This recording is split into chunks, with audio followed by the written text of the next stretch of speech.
കോഴിക്കോട് മുക്കത്ത് റോഡിലെ കുഴിയടയ്ക്കാൻ വന്ന PWD കരാർ ജീവനക്കാരെ തടഞ്ഞ നാട്ടുകാർ. ടാറിട്ട റോഡിലെ കുഴി കോൺക്രീറ്റിട്ട് അടക്കാൻ വന്ന PWD കരാർ ജീവനക്കാരെയാണ് നാട്ടുകാർ തടഞ്ഞത്. എടവണ്ണ കൊയിലാണ്ടി സംസ്ഥാന പാത നവീകരണത്തിന്റെ ഭാഗമായി നിർമ്മിച്ച റോഡിലാണ് വലിയ കുഴി രൂപപ്പെട്ടത്. ഇതിനു മുൻപ് ഇതേ കുഴി 5 തവണ കോൺക്രീറ്റ് ഇട്ട് അടച്ചതാണെന്ന് നാട്ടുകാർ പറയുന്നു. ഈ റോഡിന്റെ കുഴികൾ ഇത് 5ാമത്തെ പ്രാവശ്യമാണ് ഇവർ ഇത് അടയ്ക്കുന്നത്. ഒരാഴ്ച നിൽക്കില്ല, മഴ ചെയ്യുമ്പോൾ ഒലിച്ചെടുക്കും. ഇത് ഞങ്ങൾക്ക് റോഡ് കറക്റ്റ് കട്ട് ചെയ്തിട്ട് 1 ഇഞ്ച് കണക്കിൽ കട്ട് ചെയ്തിട്ട് അതിൽ കോൺക്രീറ്റ് ഫില്ല് ചെയ്ത് തന്നാൽ റോഡ് വൃത്തിയാവും, അത് സുരക്ഷിതമാവും. സർക്കാരിന്റെ നികുതി പൈസയാണ് കൃത്യമായി ചെലവാക്കണം എന്നാണ് ഞങ്ങളുടെ അഭിപ്രായം. ഇവിടെ എന്നും അപകടം തന്നെയാണ്. ഈ ബൈക്കാരെന്നെ വന്ന് വീണാൽ സ്ലാബിന്റെ മുകളിൽ തലയടിച്ച് വെക്കും. ഇത് ചെയ്യുന്നത് നന്നായി ചെയ്തു തന്നതാണ് ഞങ്ങൾ നാട്ടുകാരുടെ അഭിപ്രായം. വിവരങ്ങളുമായി ദിസ്ന സുരേഷ് ചേരുകയാണ്. ദിസ്ന, ഈ പ്രദേശത്ത് തിരക്കേറിയ റോഡാണ്, അതിൽ ശാശ്വതമായ ഒരു പരിഹാരം വേണം. താൽക്കാലികമായി കോൺക്രീറ്റ് ഇട്ട് അടയ്ക്കുകയല്ല വേണ്ടത്. അവർ സൂചിപ്പിച്ചതുപോലെ തന്നെ 5 തവണ കോൺക്രീറ്റ് ഇട്ട് ഈ റോഡിലെ കുഴി അടച്ചിട്ടുണ്ട്. പക്ഷേ അപകടം തുടർക്കഥയാവുകയാണ്. അതുകൊണ്ട് തന്നെ കൃത്യമായ ഇടപെടൽ വേണമെന്നാണ് നാട്ടുകാർ ആവശ്യപ്പെടുന്നത്, അല്ലേ?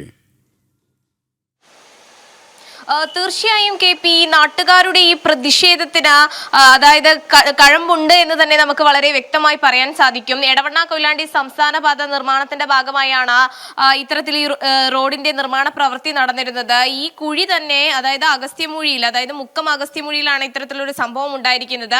ഈ കുഴി തന്നെ 5 തവണ ഈ PWD ജീവനക്കാർ തന്നെ മുൻപ് കോൺക്രീറ്റ് ഇട്ട് നന്നാക്കിയിരുന്നു. പിന്നീട് പൊളിഞ്ഞപ്പോഴാണ് വീണ്ടും ഈ PWD ജീവനക്കാർ ഇവിടെ എത്തുകയും അറ്റകുറ്റ പണികൾ നടത്തുവാനുള്ള ശ്രമം നടത്തിയത്. അപ്പോഴാണ് നാട്ടുകാരുടെ ഭാഗത്ത് നിന്ന് ഇത്തരത്തിലൊരു പ്രതിഷേധം ഉണ്ടായത്. എന്തായാലും നമ്മൾക്കറിയാം, നിരവധി അപകടങ്ങൾ ഈ സ്ഥലത്ത് ഉണ്ടായിട്ടുണ്ട് എന്നത് തന്നെയാണ് എടുത്തു പറയേണ്ടത്. നിരവധി ഇരുചക്ര വാഹനങ്ങൾ അതിലൂടെ സഞ്ചരിക്കുകയും ഈ കുഴിയിൽ വീണ നിരവധി പേർക്ക് പരിക്ക് പറ്റുകയും ചെയ്തിട്ടുണ്ട്. നേരത്തെ നാട്ടുകാരൻ സൂചിപ്പിച്ചതുപോലെ തന്നെ ഇത്തരത്തിൽ നികുതി പണമാണ്, സാധാരണക്കാരായ ജനങ്ങളുടെ പണമാണ് അതിലുള്ളത്. അതുകൊണ്ട് തന്നെ കൃത്യമായി കുഴിയടച്ച് ജനങ്ങൾക്ക് നല്ല രീതിയിൽ യാത്ര ചെയ്യാനുള്ള മാർഗമാണ് ഒരുക്കേണ്ടത് എന്ന് തന്നെയാണ് ആ നാട്ടുകാരൻ വൈറ്റിലൂടെ പറഞ്ഞത്.